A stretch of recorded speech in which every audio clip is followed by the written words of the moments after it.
Bismillahirrahmanirrahim. Assalamualaikum warahmatullahi wabarakatuh. Perkenalkan, nama saya Ainun Safitri dengan NIM 1954205, kelas 3B semester 5, Program Studi Pendidikan Biologi, Fakultas Ilmu Terapan dan Sains, Institut Pendidikan Indonesia Garut. Pada video kali ini, saya akan menjelaskan mengenai eksplorasi meiosis pada sel hewan. Meiosis terjadi dalam 2 kali proses pembelahan, dengan masing-masing pembelahan terdapat 4 fase, yaitu profase, metafase, anafase, dan telofase. Pembelahan pertama disebut meiosis 1 dan pembelahan berikutnya disebut meiosis 2. Kedua pembelahan tersebut yaitu dapat dilihat pada gambar pertama mengenai meiosis 1, memisahkan kromosom homolog.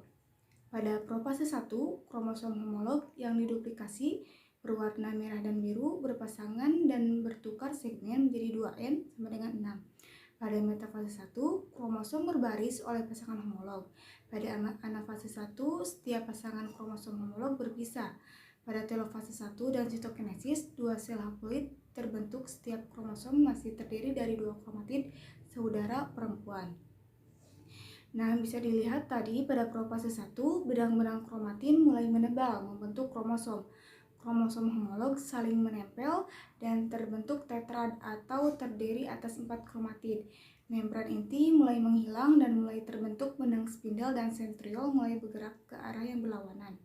Kromatid pada kromosom homolog dapat saling melilit dan bertukar ruas yang disebut dengan peristiwa pindah silang. Titik pertemuan antar kromatid yang saling menyilang disebut kiasma. Benang spindel mengikat kromosom pada bagian sentromer. Pada metafase 1, kromosom terletak pada bidang ekuator karena tarikan benang spindel dari arah yang berlawanan.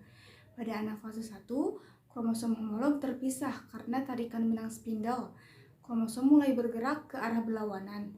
Dan kromosom yang tertarik adalah kromosom saudara atau kromosom yang telah mengganda saat interfase.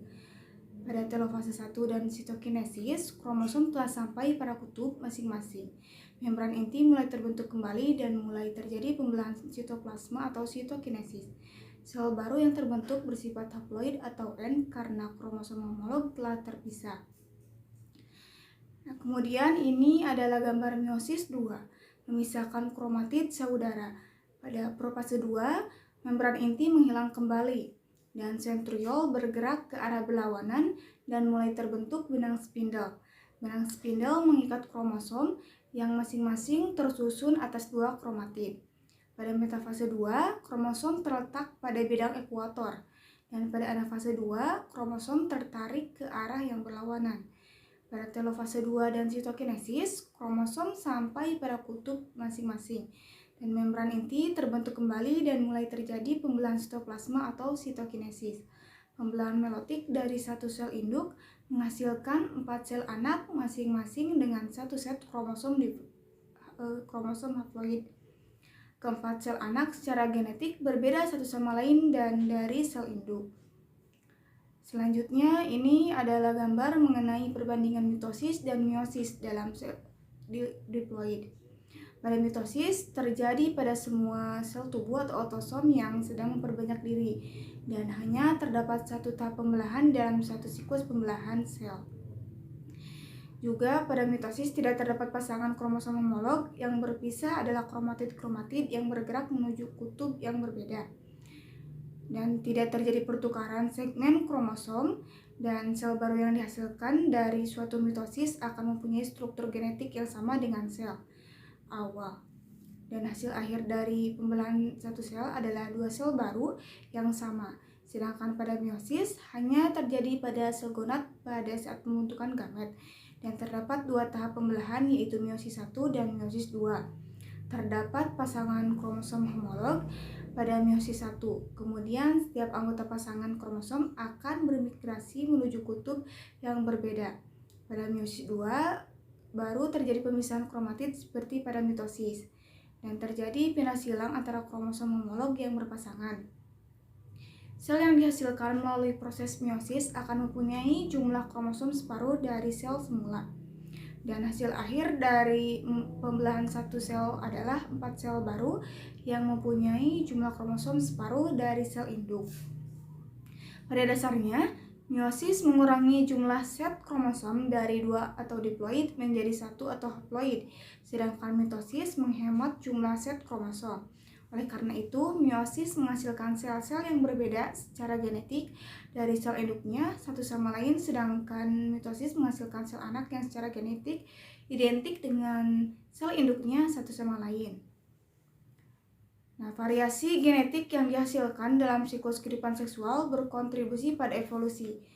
Seperti yang akan kita pelajari lebih rinci di bab selanjutnya, mutasi adalah sumber asli keragaman genetik. Asal-usul variasi genetik di antara keturunan pada spesies yang bereproduksi secara seksual, perilaku kromosom selama meiosis dan pembuahan bertanggung jawab atas sebagian besar variasi yang muncul pada setiap generasi. Berbagai macam kromosom independen, salah satu aspek reproduksi seksual yang menghasilkan variasi genetik adalah orientasi acak dari pasangan kromosom homolog pada metafase meiosis 1. Pada metafase 1, pasangan homolog satu sama lain yang terdiri dari satu kromosom ibu dan satu ayah terletak di plat metafase.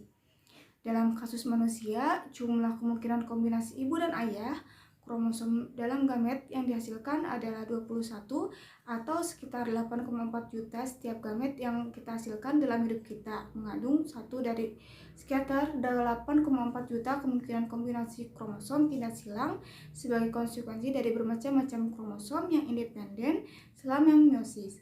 Masing-masing dari kami menghasilkan kumpulan gamet yang sangat berbeda dalam kombinasi kromosom yang kami warisi dari kedua orang tua kami. Faktanya, ini tidak terjadi karena pindah silang menghasilkan kromosom rekombinan, kromosom individu yang membawa gen yang diturunkan dari dua orang tua yang berbeda.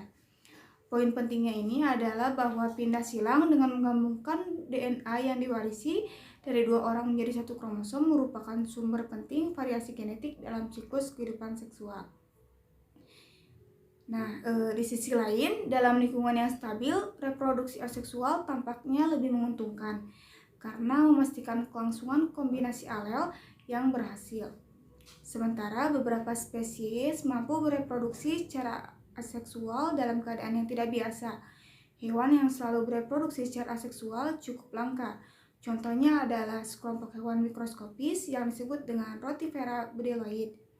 Kelompok ini mencakup sekitar 400 spesies yang hidup di berbagai lingkungan di seluruh dunia. Mereka mendiami sungai, dasar danau, genangan air, lumut, kulit pohon, dan kumpulan vegetasi yang membusuk. Dalam studi Rotifera bdelloid, ahli biologi telah menemukan mekanisme selain reproduksi seksual yang meningkatkan keragaman genetik pada organisme ini.